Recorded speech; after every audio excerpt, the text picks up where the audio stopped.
जय हिंद दोस्तों, मैं Suman Patel lead mathematics YouTube channel पर आपका स्वागत करता हूं। आज आपका 7 मई था और आज जो है टेस्ट सुबह में 10 बजे से संपन्न हो चुका। उसका जो है इस वीडियो में हम डिस्कशन करने जा रहे हैं। और देखिए नेक्स्ट टेस्ट जो होगा वह 10 मई 2021 को सुबह के 10 बजे से 10:30 बजे के बीच होगा और इसमें टोटल 50 क्वेश्चन रहेगा। जो भी अभी तक इस ग्रुप में नहीं जुड़े हैं, यह मेरा व्हाट्सएप नंबर है 95 46 18 52 57। इस पर आप हाई लिख के अपना नाम लिखें और बोले कि ग्रुप में जोड़ दीजिए तो हम जोड़ देंगे। और देखिए 10 मई का जो टॉपिक है उसको आप लोग ध्यान देंगे कि पहला जो है भारतीय संविधान से है राज्य के नीति निर्देशक तत्व। आप इसको पूरा कंप्लीट पढ़ लेंगे लुसेंट से। और दूसरा टॉपिक है सिख एवं अंग्रेज, जो कि मॉडर्न हिस्ट्री से है। सिख धर्म के बारे में पूरा पढ़ लेंगे, उससे रिलेटेड क्वेश्चन रहेगा हिस्ट्री से। सरल आवर्त गति, ये जो आपका फिजिक्स का टॉपिक है ये भी पढ़ लेंगे लुसेंट से ही। अनुवांशिकी, ये बायो का टॉपिक है, ये भी आप पढ़ लेंगे। और देखेंगे करेंट अफेयर हम मार्च का पूरा कंप्लीट करवा चुके। अब जो है 1 अप्रैल से 10 अप्रैल के बीच, 1 अप्रैल से 10 अप्रैल तक के क्या करेंगे, करंट अफेयर आप पढ़ लेंगे, ठीक है। और देखिए यहाँ पे गर्ल्स का एंड बॉयज़ का दोनों का जो है सेपरेट ग्रुप चलता है, ठीक है। तो आप कोई भी ज्वाइन कर सकते हैं इसमें। और आप ये इसका देखिए कोई चार्ज नहीं लगता है, फ्री सेवा है, ठीक है। तो जितना हो सके आप अपने दोस्त को भी बताइए, सारे लोग मिलके जो है ज़्यादा से ज़्यादा लोग को फ़ायदा पहुंचाइए, ठीक है। अब देखिए आज का जो टॉपर है, एक और हम सूचना इंपॉर्टेंट बता दे रहे हैं कि 1 या 2 दिन में बेस्ट क्वेश्चन सीरीज लेके नेहा मैम आ रही है। अभी उनका एक्चुअली हुआ था कि तबीयत कुछ खराब हो गया था, इस वजह से वह वीडियो नहीं डाल पा रही थी, लेकिन अब वह पूर्ण रूप से स्वस्थ हो चुकी है। अब उनका वीडियो आना स्टार्ट हो जाएगा 1 या 2 दिन में, ठीक है। तो आप लोग उस सीरीज को भी फॉलो करेंगे। बहुत ही इंपॉर्टेंट जो भी क्वेश्चन बार बार पूछा जाता है वही क्वेश्चन जो है सेट कर रहे हैं, उसी को जो है वो डिस्कस करेंगे, ठीक है। तो चलिए देखते हैं आज का टॉपर कौन कौन से है। तो आज का टॉपर देखेंगे कि बहुत ही अच्छा है सुजाता कुमारी, जिसका नंबर 50 में से 46 नंबर है। बहुत ही अच्छा स्कोर है। तो सुजाता कुमारी यह प्रथम टॉपर 46 नंबर के साथ। प्रिंस जो है 40 नंबर के साथ दूसरा टॉपर, सेकेंड टॉपर है। पूजा कुमारी 39 नंबर के साथ थर्ड टॉपर है। और फोर्थ में आरती और आभा दोनों फोर्थ टॉपर है, ठीक है, जो कि 38 नंबर लाई है। सपना फिफ्थ, देखिए फिफ्थ में कितना है, सपना, स्वीटी, उत्तम और आरके सिंह, ये आपका फिफ्थ टॉपर में है, ठीक है। बाकी बहुत सारा है जिस सब का नाम हम ले नहीं सकते हैं। अब चलते हैं हम लोग, ज़्यादा समय नहीं लेते हैं इस पर, चलते हैं हम लोग डिस्कस करते हैं क्वेश्चन नंबर 1 से, ठीक है। तो आप ध्यान देखेंगे ध्यान से कि क्वेश्चन नंबर 1 क्या है, ठीक है। चलिए इसमें देखिए आप, हम इसमें जो टॉपिक दिए थे पॉलिटी का था, हिस्ट्री का, फिजिक्स का, बायो का और करंट का। बिहार दरोगा, बीपीएससी, सीडीपीओ, जितने भी इम्पोर्टेंट जीएस से रिलेटेड एग्जाम होता है वो सारे में क्या होगा, यह वीडियो आपको हेल्पफुल करेगा। और यह लॉकडाउन टेस्ट 5 है। इसके पहले हम कंप्लीट 4 टेस्ट का डिस्कशन करवा चुके हैं और उसका लॉकडाउन सेट के नाम से जो है आपका ये प्लेलिस्ट बना दी है, आप वहाँ से जाके देख सकते हैं सारे को, ठीक है। तो चलिए देखते हैं आज का पहला क्वेश्चन क्या है। पहला क्वेश्चन देखते हैं क्या है। कहता है कि इजारेदारी प्रथा किसने प्रारंभ किया था। तो इजारेदारी प्रथा ये प्रारंभ किया था मुर्शिद कुली खान ने। ऑप्शन सी आपका राइट आंसर होगा। देखिए 2 चीज़ ये प्रारंभ किए थे, एक इजारेदारी प्रथा और एक तकावी ऋण, यानी कि कृषि में जो है क्या करते थे, फसल लगाने से पूर्व जो है अग्रिम कर दिया जाता था, उसी को तकावी ऋण कहते थे। तो ये जो है मुर्शिद कुली खान ने, ऑप्शन सी आपका राइट आंसर होगा। अब देखिए मुर्शिद कुली खां का जो शासनकाल था वह 1713 से 1727 के बीच था। अलीवर्दी खां का शासनकाल 1740 से 1756 के बीच था। और सरफराज खां का जो शासनकाल था 1739 से 40 के बीच, 1739 से 40 के बीच। तो आप इसको ध्यान में रखेंगे, ठीक है। चलते हैं हम अगले प्रश्न की तरफ। कहते हैं गिरिया का युद्ध कब हुआ था। तो गिरिया का युद्ध हुआ था 1740 में। गिरिया का युद्ध 1740 में किसके किसके मध्य हुआ था, तो यही अलीवर्दी और सरफराज खां के, यही दोनों के बीच हुआ था। अलीवर्दी खां और सरफराज खां के बीच हुआ था, जिसमें क्या हुआ था, अलीवर्दी खां ने इसको सरफराज खां को मारकर वह बंगाल के नवाब बन गया था। तो इसका right answer option number D होगा, ठीक है। चलते हैं अगले प्रश्न की तरफ। 3 नंबर प्रश्न है कि बंगाल के किस नवाब ने अपनी राजधानी ढाका से मुर्शिदाबाद किया? ढाका से मुर्शिदाबाद किसने किया था? तो ये किसने किया था? ढाका से मुर्शिदाबाद कर रहा है तो ये किया था मुर्शिद कुली खां ने। मुर्शिद कुली खां, ऑप्शन सी। अब देखिए अगर पूछेगा कि मुर्शिदा से मुंगेर किसने किया था तो ये मीर कासिम ने किया था मुर्शिदाबाद से मुंगेर। तो ढाका से मुर्शिदाबाद मुर्शिद कुली खां और मुर्शिदाबाद से मुंगेर मीर कासिम ने किया था, ठीक है। और मुर्शिदाबाद जो है यह भागीरथी नदी के तट पर है, इसको आप ध्यान में रखेंगे। चलिए अब देखेंगे कि मीर कासिम का चलिए नेक्स्ट क्वेश्चन आ जाएगा, फिर देख लेते हैं, वहाँ पे देखेंगे हम, ठीक है। चलिए बंगाल के किस नवाब ने, ये तो हो गया क्वेश्चन। अगला क्वेश्चन है आपका 4 नंबर। काल कोठरी की त्रासदी जो कब घटित हुई थी? तो यह हुआ था 20 जून 1756। 20 जून 1756 को जो है काल कोठरी त्रासदी घटित हुआ था। और इसका रचयिता कौन था? हॉलवेल था। ये भी क्वेश्चन कभी कभी पूछ लेता है कि इसका रचयिता कौन था? हॉलवेल था, ठीक है। चलिए नेक्स्ट क्वेश्चन चलते हैं। क्वेश्चन नंबर आपका 5। बक्सर के युद्ध के समय बंगाल का नवाब कौन था? तो देखेंगे यहाँ पे बहुत सारा कन्फ्यूजन होता है कि बक्सर के युद्ध के समय कोई कहेंगे कि मीर कासिम था, कोई मीर जाफर। इस टाइप से इस क्वेश्चन में बहुत द्वंद्व रहता है। लेकिन अभी क्लियर कर लीजिए कि मीर कासिम का जो शासनकाल रहा था, मीर कासिम का तो इसका रहा था कब से कब? 1760 से 63। 1760 से 63, इसको आप ध्यान में रखेंगे। लेकिन बक्सर का युद्ध कब हुआ था? 1764 में। तो 1764 में तो ये था नहीं, तो मीर जाफर। अब देखिए कि मीर जाफर जो है यह 2 बार शासन में आया था। एक बार 1757 से 60, 1757 से 60, उसके बाद मीर कासिम आया था। फिर जब मीर कासिम को हटाया तो क्या हुआ? पुनः जो है मीर जाफर आया था, जो कि 1763 से 65 के बीच रहा था। 1763 के 65 के बीच। तो अब देखेंगे कि बक्सर का युद्ध कब हुआ था? 64 में हुआ था। तो कहता है कि बंगाल का नवाब उस समय कौन था? तो मीर जाफर आपका राइट आंसर होगा। कोई कन्फ्यूजन नहीं रखना है, कोई कन्फ्यूजन नहीं रखना है। और देखेंगे कि बक्सर के युद्ध में जो है अंग्रेजी सेना का नेतृत्व जो किया था वो हेक्टर मुनरो ने किया था। किसने किया था? हेक्टर मुनरो ने। और इधर से 3 लोग थे, एक मीर कासिम थे, मीर कासिम, फिर एक सुजाउद्दौला जो अवध के नवाब थे, और एक शाह आलम द्वितीय मुगल सम्राट थे। ये तीनों ने मिलकर युद्ध लड़ा था, फिर भी क्या हुआ था? अंग्रेज की विजयी हुआ था। चलिए नेक्स्ट क्वेश्चन चलते हैं। क्वेश्चन नंबर आपका 6 नंबर। 6 नंबर क्वेश्चन है, सिराजुद्दौला के उस वफादार सेनापति का नाम बताइए जो प्लासी के युद्ध में मारा गया। जो प्लासी के युद्ध में मारा गया उसका नाम था मीर मदान। मीर मदान जो है लड़ते हुए मर गया था। और मोहनलाल भी इसका वफादार सेना था, लेकिन इसकी मृत्यु नहीं हुआ था, इसका मृत्यु नहीं हुआ था। और ये भी क्वेश्चन पूछता है कि सिराजुद्दौला किसके धोखा के कारण हार गया था? तो मीर जाफर जो है उसको धोखा दिया था, मीर जाफर, ठीक है। तो नेक्स्ट क्वेश्चन चलते हैं। क्वेश्चन नंबर आपका 7।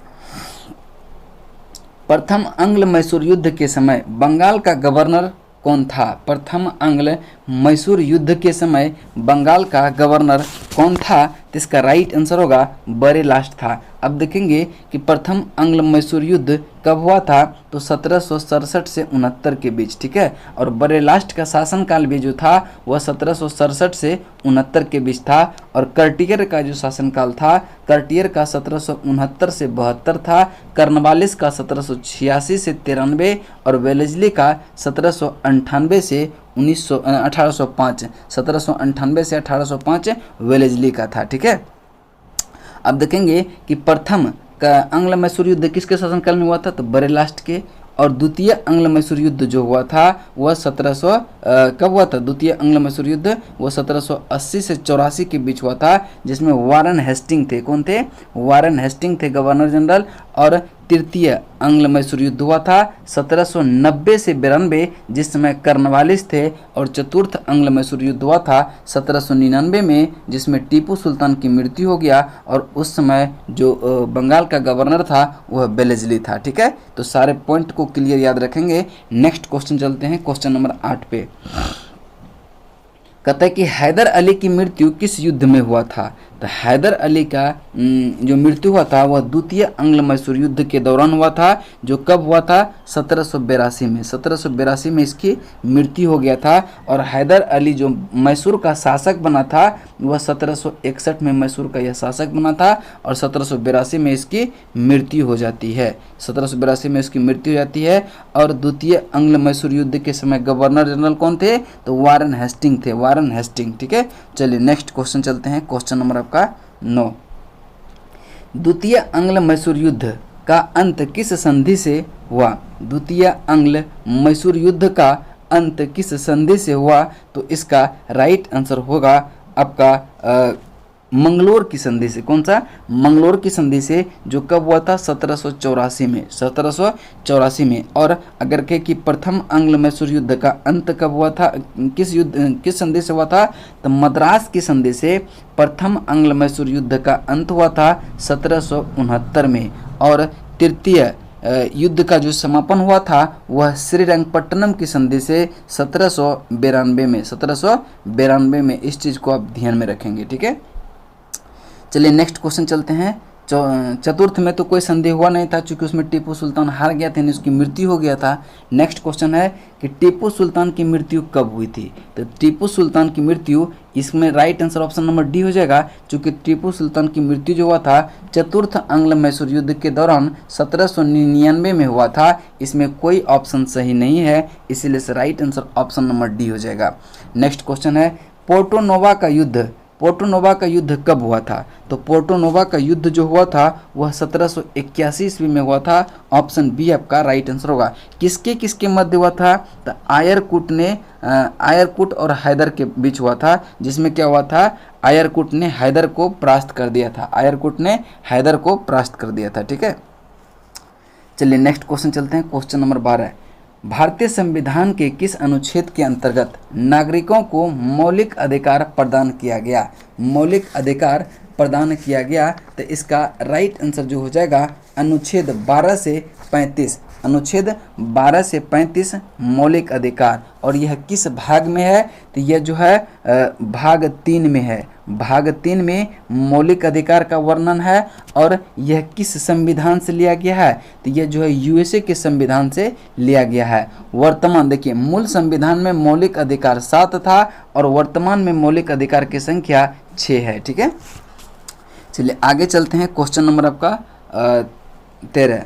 कहते हैं कि मौलिक अधिकार क्या है। मौलिक अधिकार क्या है, यह वाद योग्य है। यह क्या है, वाद योग्य है, यानी कि न्यायालय में इसकी चर्चा हम लोग कर सकते हैं, यानी कंप्लेन कर सकते हैं। चलिए नेक्स्ट क्वेश्चन चलते हैं। क्वेश्चन नंबर आपका 14। समता का अधिकार संविधान के निम्न अनुच्छेदों में से किस के अंतर्गत आता है। तो समता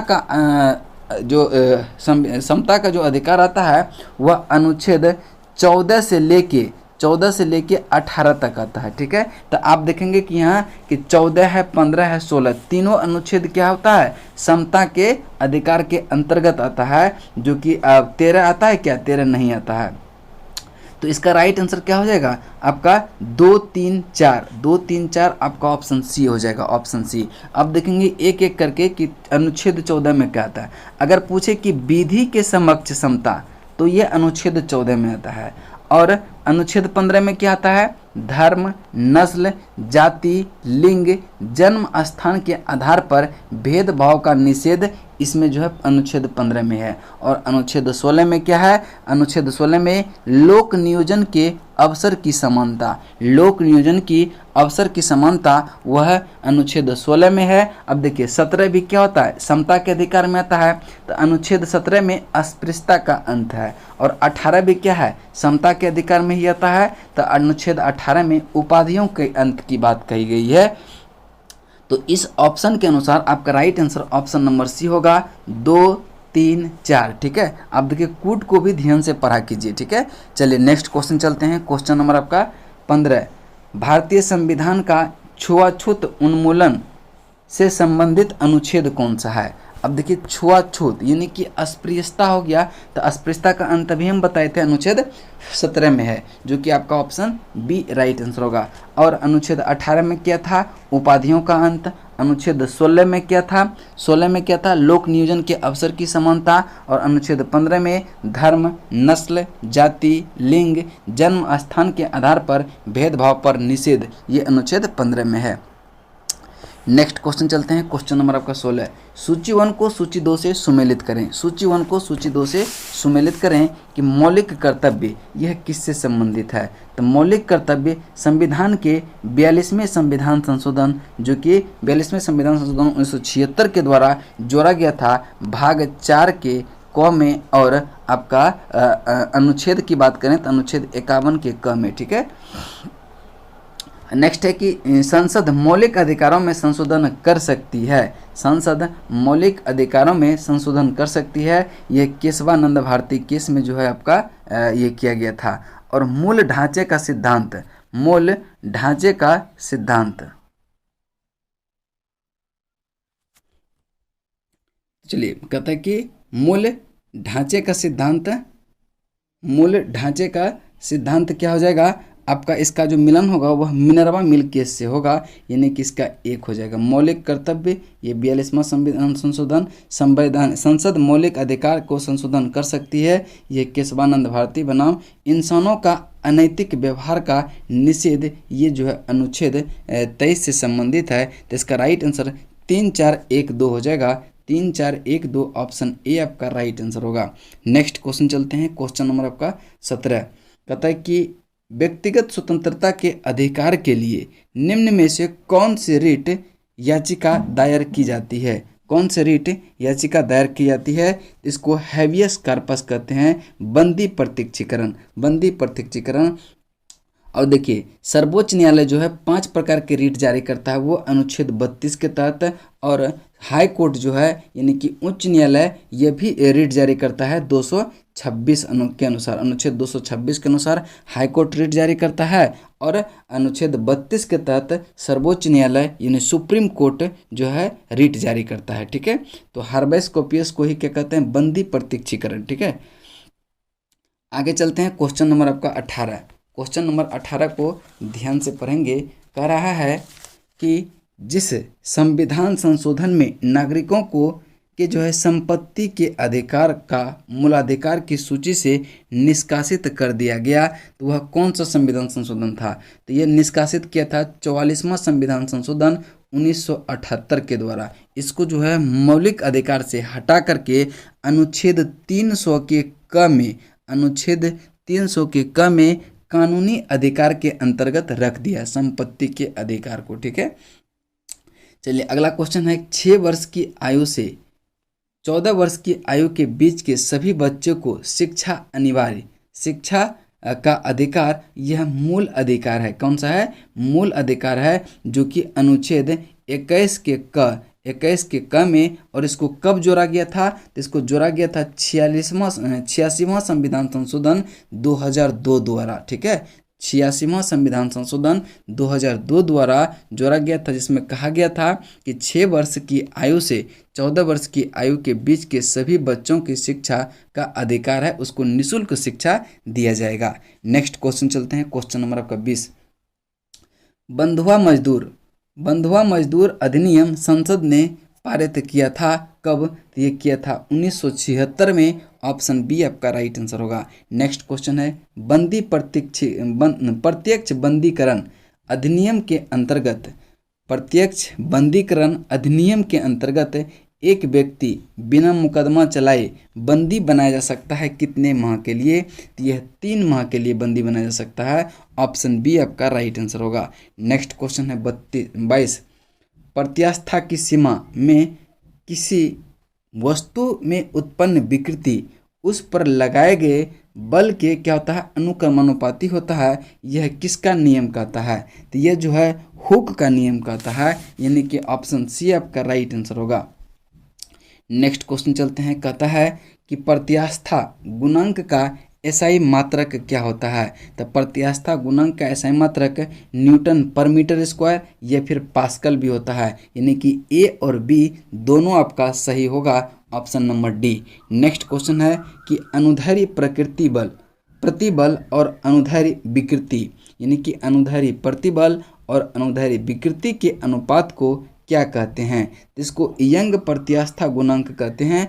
ऑप्शन बी आपका राइट आंसर होगा। नेक्स्ट क्वेश्चन है क्वेश्चन नंबर 25। अपरूपण विकृति के लिए आयतन प्रत्यास्था गुणांक के को क्या कहा जाता है? तो इसका राइट आंसर होगा दृढ़ता गुणांक कहा जाता है। ऑप्शन ए आपका राइट आंसर होगा। नेक्स्ट क्वेश्चन है 26। कहता है कि किसी तार पर विरूपक बल लगने पर उसकी प्रारंभिक लंबाई एल में एल वृद्धि एल हो जाती है, तो जो वृद्धि हुआ यानी कि डेल एल यानी change in length bye original length को क्या कहते हैं? तो इसको हम लोग क्या कहेंगे? तो इसको विकृति कहेंगे। क्या कहेंगे? विकृति कहेंगे। और विकृति आपका देखते हैं किस ऑप्शन में है? Option B. इसीलिए से क्या होता है कि ऊपर भी एल नीचे भी एल, यानी क्या क्या हो जाएगा? एल एल तो कैंसिल। इसका मतलब क्या? यह यूनिट लेस हो जाता है। इसीलिए से पूछता है कि विकृति का ऐसा यूनिट क्या है? तो यह यूनिट लेस है, इसका कोई यूनिट नहीं होता है। उपार्जित लक्षणों का अध्ययन क्या कहलाता है? उपार्जित लक्षणों का अध्ययन क्या कहलाता है? इसको टोंटोलॉजी कहते हैं। क्या कहते हैं? टोंटोलॉजी कहते हैं। अब देखिए जेरेंटोलॉजी, ये देखिए जीर्ण, ये वृद्ध होने की प्रक्रिया का जो अध्ययन किया जाता है उसको जेरेंटोलॉजी कहते हैं। और आइकोनोग्राफी, आइकोनोग्राफी किसको? प्रतिमाओं या चित्रकलाओं की अध्ययन को क्या कहते हैं? आइकोनोग्राफी कहते हैं। डेंड्रोलॉजी, वृक्ष एवं झाड़ियों के अध्ययन को क्या कहेंगे? डेंड्रोलॉजी कहेंगे। यानी कि इसका राइट आंसर आपका ऑप्शन नंबर सी हो जाएगा। नेक्स्ट क्वेश्चन है 28। सूची 1 को सूची 2 से मिलान करें। उत्परिवर्तनवाद यह हुग्रो डी ब्रिज से संबंधित है, यानी कि ऑप्शन 4 में। विकास का सिद्धांत यह चार्ल्स डार्विन के द्वारा दिया गया था। एक जीन एक एंजाइम की परिकल्पना यह वीडल एंड और टैटम। और ओपेहरॉन की अवधारणा ये दिया था जैकब और मोनॉड। तो इसका राइट आंसर होगा 4 3 1 2। 4 3 1 2 देखते हैं किस ऑप्शन में है। 4 3 1 2 आपका ऑप्शन नंबर बी में आता है और यही आपका उत्तर हो जाएगा। चलते हैं अगले प्रश्न 29 नंबर की तरफ। कहता है कि विकास का मुख्य कारक है, विकास का मुख्य कारक प्राकृतिक वर्ण है। ऑप्शन डी आपका राइट आंसर होगा। नेक्स्ट क्वेश्चन है 30। कहता है कि डार्विन द्वारा प्रस्तुत प्राकृतिक वर्णवाद निम्न में से किस पर आधारित है? तो इसका राइट आंसर होगा आपका किस पर आधारित है? यह 30 नंबर है ना।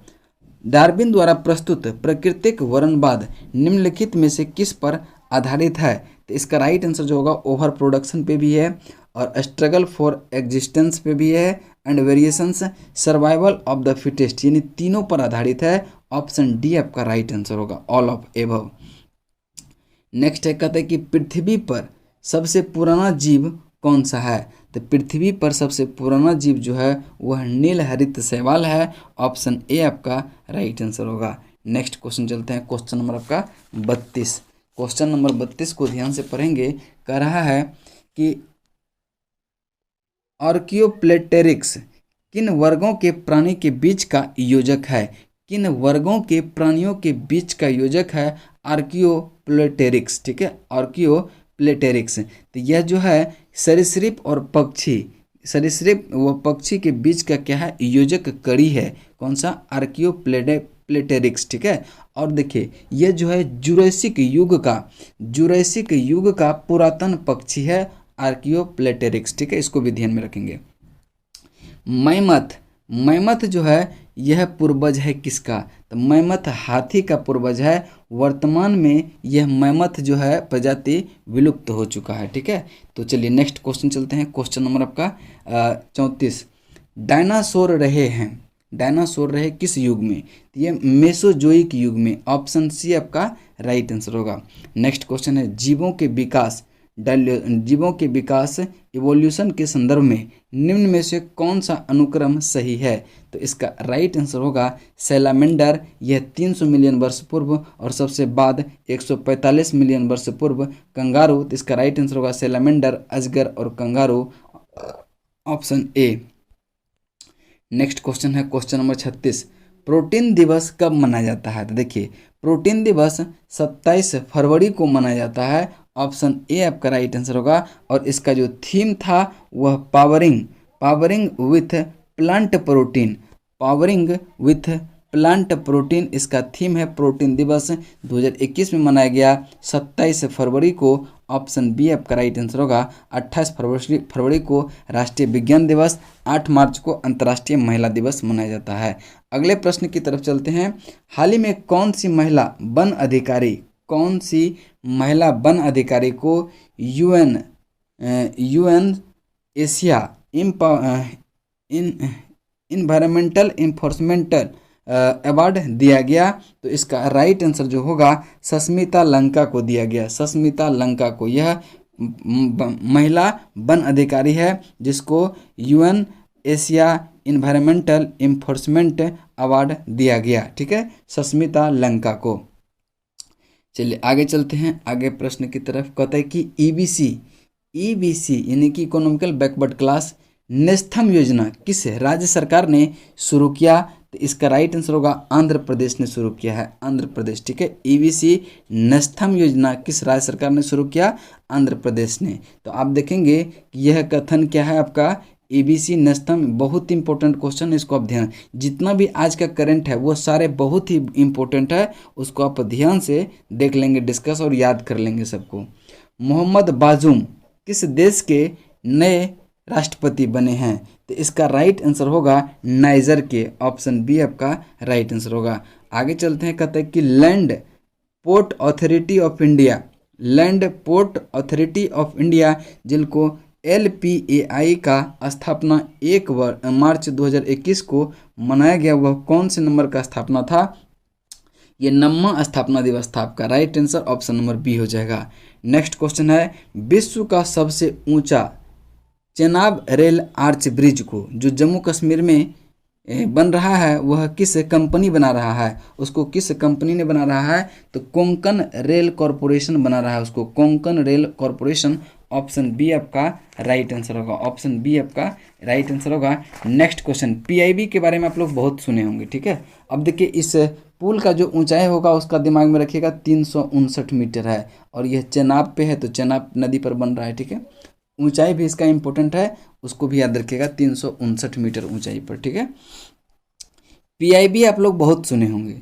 PIB, ठीक है, प्रेस इंफॉर्मेशन ब्यूरो के प्रधान महानिदेशक कौन बने हैं? तो इसका राइट आंसर होगा जयदीप भटनागर को PIB का प्रधान महानिदेशक नियुक्त किया गया है। Option C. चलिए आगे चलते हैं अगले प्रश्न की तरफ। कहता है कि 3rd जन औषधि दिवस जो 7 मार्च को मनाया गया, उसका थीम क्या था? तो जन औषधि दिवस मनाया गया कब? 7 मार्च को, और उसका जो इस बार का थीम था सेवा भी रोजगार भी। ऑप्शन सी आपका राइट आंसर होगा। नेक्स्ट क्वेश्चन चलते हैं। क्वेश्चन नंबर आपका 44, किस मंत्रालय ने सुगम्य भारत ऐप लॉन्च किया? सुगम्य भारत ऐप लॉन्च किया है तो यह सामाजिक न्याय और अधिकारिता मंत्री मंत्रालय। ऑप्शन ए आपका राइट आंसर होगा। नेक्स्ट क्वेश्चन चलते हैं। क्वेश्चन नंबर आपका देखिए 45, कहता है कि संसद टीवी जो राज्यसभा टीवी और लोकसभा टीवी को दोनों को मिलाकर उसका नाम है संसद टीवी का नया CEO यानी कि पहला CEO कौन बनेगा? तो वह रवि कपूर को बनाया गया। ऑप्शन बी आपका राइट आंसर होगा। नेक्स्ट क्वेश्चन है, कहता है कि यूनाइटेड नेशन ने हाल ही में एक रिपोर्ट जारी किया है, तो उसमें बताया गया कि दुनिया में कितने प्रतिशत फूड जो है बर्बाद होता है? तो यह 17% जो है फूड वह बर्बाद होता है, और सबसे ज़्यादा फूड जो बर्बाद होता है वह घरों का होता है। डेली कुछ न कुछ बर्बाद होता है। ठीक है, यानी कि 60% जो है ना फूड वो घर में जो बनता है लगभग जो है वहीं पे बर्बाद होता है। ठीक है, तो चलिए अगला चलते हैं। हाल ही में बिहारी पुरस्कार किसे दिया गया है? बिहारी पुरस्कार किसे दिया गया है? तो इसका राइट आंसर होगा मोहन कृष्ण बोहरा को। मोहन कृष्ण बोहरा। ऑप्शन बी आपका राइट आंसर होगा। चलते हैं अगले प्रश्न की तरफ। कहता है कि मोदी इंडिया कॉलिंग पुस्तक के लेखक कौन है? मोदी इंडिया कॉलिंग पुस्तक के लेखक चांदमल कुमावत है। चांदमल कुमावत। ऑप्शन ए आपका राइट आंसर होगा। ऑस्ट्रेलियन ओपन 2021 किसने जीता? ये नाओमी ओसाका ऑप्शन ए आपका राइट आंसर होगा। अंतर्राष्ट्रीय श्रम संगठन की स्थापना कब हुआ? ये 1919 में। आपका right answer option number D हो जाएगा। यहाँ तक आपका सेट नंबर पूरा कंप्लीट हो जाता है। अब नेक्स्ट जो है आपका 10 तारीख को यह सेट आएगा। 10 मई को जो है अगला लॉकडाउन सेट नंबर 6 हो जाएगा। वो सेट नंबर 6। तब तक जो टॉपिक दिए हैं उसको आप कंप्लीट कीजिए और उसके बाद टेस्ट में आप ज़बरदस्त प्रदर्शन कीजिए। ठीक है, चलिए तब तक के लिए जय हिंद जय भारत।